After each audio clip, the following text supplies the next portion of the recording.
There's a bunch of people out there that have these lives that are deeply unsatisfying, because I think somehow or another, through momentum and just through things falling into place the way they are, and people trying to fit their lives around the way these pieces have fallen into place, there are so many people that are working all day long doing something that is deeply unsatisfying and almost painful to them. If you make furniture for a living, and you feel a great satisfaction out of that, and you sell that furniture, look, man, making furniture feels good.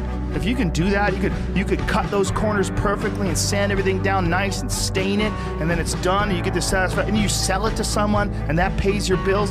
That is infinitely more satisfying than being stuck in some fucking cubicle working for someone that you don't want to work for, having to have these stupid fucking office meetings, talking to people in human resources, sitting down with your supervisor where they evaluate your job performance, and you're not really, you really need to be enthusiastic about this company. This company is your future. This kind of you're like, fuck, kill me now. There's a lot of people out there that would way rather do something else, and I hope they understand that they can. Everybody's got these stupid barriers they put in their own head. You got to resist those goddamn things, because they don't do you any good, and they certainly define the potential for your future in a negative way. It's not self-serving, and it's not even real. You put this artificial ceiling on the potential for what you're doing. If you hit a wall, okay, that just means you need to regroup and rethink. It doesn't mean that wall's there, especially when it comes to something like social media or like a podcast, something where you like it less, fix that. Figure out a way to do it. You can do that. And this idea that there's no way to get past the starting block today is just ludicrous. It's crazy. And it's just this poor thinking. And people that are trapped in bad situations, one of the problems is you feel like this is your future. You feel like you're fucked and you can't get out of that. There's no hope. There's no light at the end of the tunnel. There's no rainbow. And if you feel like that, that alone can be incredibly defining and limiting. But if you look at yourself objectively and say, okay, I kind of am fucked here. I'm in credit card debt. I'm working in a shitty job. I don't like what I'm doing, but I have some ideas.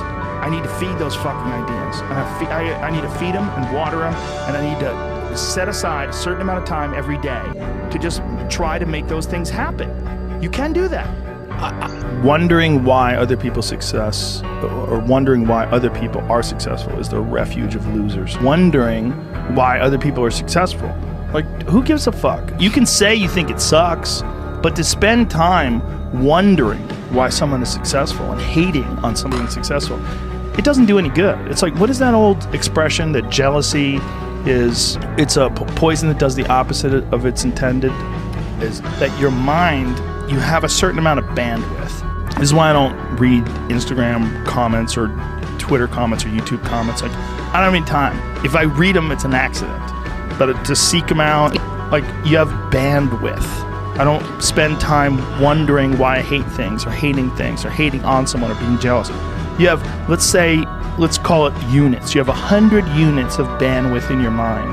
So that means there's 100 units that you can spend on things you care about, or you could let your mind be occupied by some stupid fucking Twitter feud that you're in with some idiot that you don't even know, and you could spend 30% of your Twitter bandwidth or your mind bandwidth on this, and then you only have 70% for the things you love. And then maybe you're involved in some fucking relationship with someone who's an idiot, and you're arguing back and forth with them. Well, there's another 30% that's gone. Now you have 40% left. You have 40% for the things you love instead of 100%. But if you only concentrate on the things you care about that mean something to you, and I think that there's a lot of people out there that think somehow or another you're going to get to some place where you're living in silk sheets and you're getting your toes done while someone's dropping grapes into your mouth. I don't want that. I've never wanted that. That guy's not going to be happy. He's going to be bored. An hour into the grapes, you can get those fucking grapes away from me. Stop painting my toes. What am I doing in this bed? I got to do something. I'm not stimulated. The human organism, the animal that we are, needs constant stimulation because it evolved trying to find food and escape enemies. And find shelter, escape nature, escape the elements, try to survive. And this is the great joy that you have in taking care of your children, that you can protect your children from the elements and the enemies and feed them. And it's also the great sadness that you see in losers. When I see a loser, I see some guy who's 43 years old, lives in his parents' basement, and he fucking hates the world. I'm like, that was a baby. Man, this is a baby that somebody just gave shitty nutrients to, whether it's nutrients in the forms of food or in the form of thoughts and ideas and examples. And this kid developed these horrible, self-defeating patterns of behavior that have led them to this point where they're this middle-aged person with no future and no idea of how to get out of this rut, and probably never will escape it, and might just wind up sucking on a gun. You know, I mean, this is the world that we live in today. And I think part of that world is because we have been fed this line of horseshit that you're supposed to seek comfort. And I don't think you are. I think you're supposed to seek lessons, and you're supposed to seek difficult tasks and accomplishments. And through those things, and through doing things that are hard to do, even if it's just a fucking 90-minute hot yoga class. I do a 90-minute yoga class, man. Those last 20 minutes, I do not want to be there, man.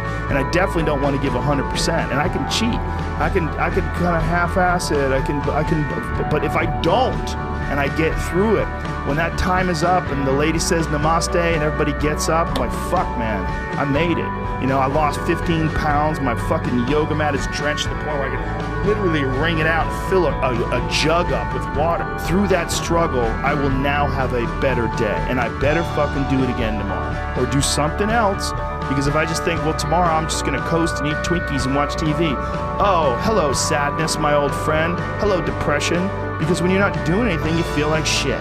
And that's just a part of being a human being. And we can pretend that we're something other than what we really are. And we can pretend, nah, me, man, I'm just cool, just chilling, doing nothing. Bullshit. You're a fucking human. You're a human being. You evolved from the fucking hundreds of thousands of years of hunters and gatherers and people that were struggling. Those human reward systems are carved deeply into your DNA. And if you don't respect that, if you don't respect the mechanism of happiness and fulfillment and what you really need to do in order to feel satisfied in life, camaraderie, love, family, friendship, struggle, testing yourself, learning, all those things are imperative. They're all a giant part of being a person.